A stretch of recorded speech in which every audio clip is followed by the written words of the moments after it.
Le 1er mars 2025, au stade Benito Villamarín, le Real Betis a créé la surprise en battant le Real Madrid 2-1 lors de la 26e journée de la Liga. Si c'est votre première fois de passer ici, abonnez-vous pour voir les prochaines vidéos, ça fait vraiment plaisir.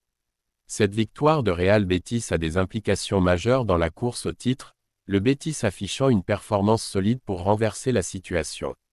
Déroulement du match. Le match a débuté avec une nette domination du Real Madrid, qui a ouvert le score à la 15e minute grâce à Brahim Diaz. Cependant, le Betis n'a pas tardé à réagir.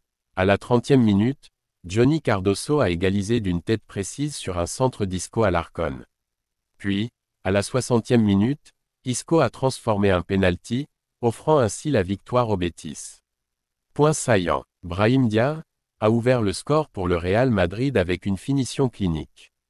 Johnny Cardoso a égalisé avec un coup de tête puissant, démontrant sa présence dans la surface adverse. Isco Alarcón a inscrit le pénalty décisif et a été une figure clé dans la remontée du Betis. Réaction post-match. Le gardien du Betis, Adrián San Miguel, a exprimé sa satisfaction quant à la performance de l'équipe, qualifiant la victoire de « week-end complet » et mettant en avant la cohésion et la résilience du groupe. De son côté, l'entraîneur du Real Madrid, Carlo Ancelotti, a reconnu que la défaite était un coup dur pour les ambitions de titre en la Liga.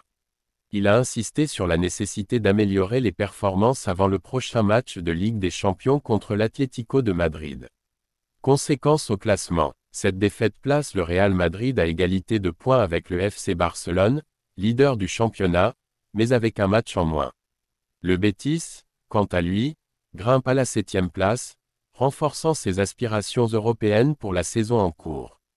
Lors du match opposant le Real Betis au Real Madrid le 1er mars 2025, Vinicius Junior et Kylian Mbappé ont connu des performances en deçà de leurs standards habituels, contribuant à la défaite 2-1 de leur équipe. Kylian Mbappé, de retour après une opération d'une dent de sagesse qui l'avait contraint à manquer la demi-finale allée de la Coupe du Roi contre la Real Sociedad, Mbappé était attendu pour apporter son dynamisme habituel. Cependant, il a semblé en manque de rythme, avec des contrôles imprécis et une efficacité réduite dans les duels. Cette contre-performance a été attribuée à son récent problème dentaire, et Carlo Ancelotti a choisi de le remplacer en cours de match pour le préserver. Vinicius Junior. Vinicius, habituellement percutant sur son aile, n'a pas réussi à déstabiliser la défense du Betis. Ses tentatives de dribble ont été contenues, et il n'a pas su créer de réelles opportunités dangereuses pour son équipe.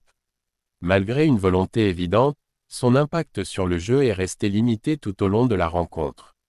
La méforme simultanée de ces deux attaquants clés a lourdement pesé sur l'efficacité offensive du Real Madrid, contribuant à une défaite qui complique leurs ambitions en championnat.